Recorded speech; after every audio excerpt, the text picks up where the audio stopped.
Hey everyone, today we are diving deep into a force that's completely reshaping our world, big data. And look, this isn't just about spreadsheets and numbers. We're talking about a massive shift in how businesses run, how we learn new skills, and really how entire industries compete. So let's get right into it. And hey, when I say this is a massive shift, I am not kidding. Just to wrap your head around the scale of what's happening, look at this number. By 2032, the big data analytics market is expected to be worth an incredible $510 billion. That's not just a trend, you guys. That's an economic tidal wave. So that brings up the big question, right? Are you ready for this? It doesn't matter if you're a seasoned pro, a student, or a teacher. Understanding big data is quickly becoming something you just have to do. And that's what we're here for, to help you get prepared. Okay, so let's start with why this is all so critical right now. We're talking about what it takes to have a competitive edge in today's world. For companies and for you as an individual, data has really become the new currency for success. So what's the story behind these huge numbers? Well, we're seeing the market jump from nearly $200 billion in 2024 all the way to that projected $510 billion. And what's fueling this rocket ship? It all comes down to two things: a huge demand for hyper-personalisation and the absolute need for businesses to make split-second decisions. But here's the flip side. With all that opportunity comes some pretty big risk. Companies that don't get on board with data innovation could lose up to 15% of their market share. The bottom line is this: ignoring the data revolution isn't just a missed opportunity, it's a genuine threat to survival. All right, so we've seen the 30,000-foot view. Now, let's bring this all down to earth. Let's talk about how data is shaping our everyday lives, a lot of times in ways we barely even notice. But before we jump into some cool examples, let's just make sure we're on the same page about what big data actually means. It usually comes down to what people call the 3 Vs. First, there's a massive volume of it.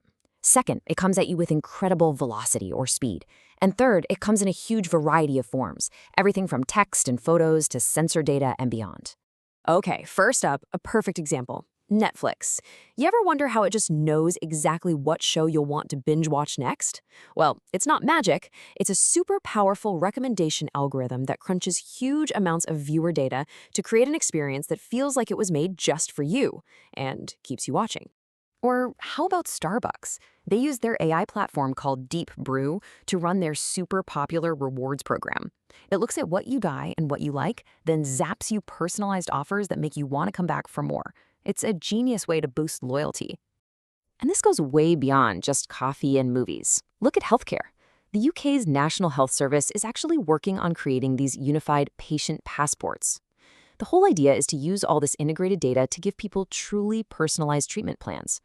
Think about it. This is data being used to literally improve our health. So, if data is absolutely everywhere, what in the world does that mean for your career? Okay, this next part is for anyone out there learning new skills. Listen up. Let's talk about what you actually need to know for the AI-first jobs of tomorrow. And the impact of data on learning? Oh, it's real, and we can measure it.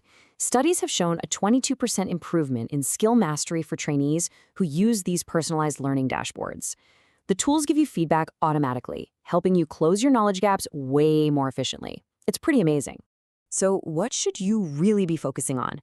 Here are the big ones that are in super high demand. First, data wrangling. That's just cleaning and organizing data with tools like Python and SQL. And this is so important because data scientists can spend up to 80% of their time just getting data ready. Next up, statistical analysis, so you can actually find the meaning behind the numbers. Then, visual analytics, which is making dashboards that clearly tell a story. And finally, getting a good handle on basic machine learning concepts. Nail these, and you're really setting yourself up for the future. Of course, for every person learning, there's a person teaching. And this data revolution is also completely changing the role of educators.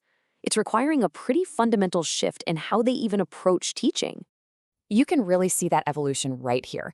The old model was the teacher as a content broadcaster, just delivering information. But the new model? It's the teacher as a learning engineer. They're curating data sets, interpreting feedback from AI tools, and coaching students on how to think with data. It is a way more dynamic and honestly a much more impactful role.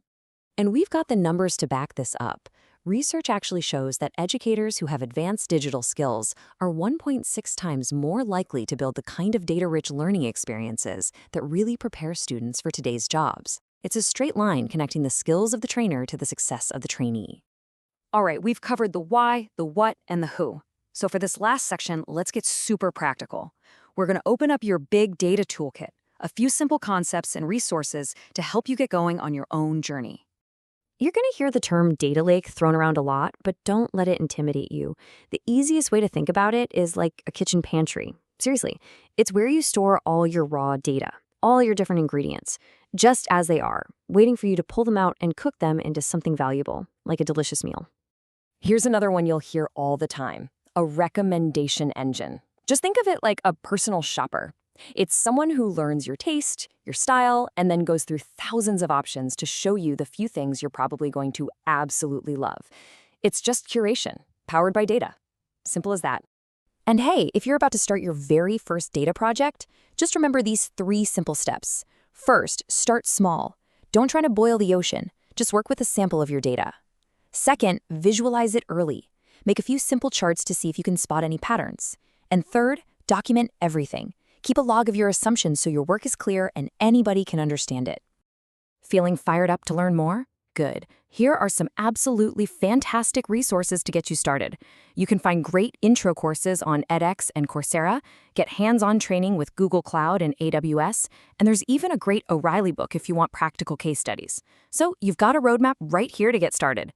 So we've seen just how huge this opportunity is. We've talked about the skills you need, we've broken down some of the key concepts, and we've shown you where to start learning. So now, there's really only one question left to ask. What will you build with data?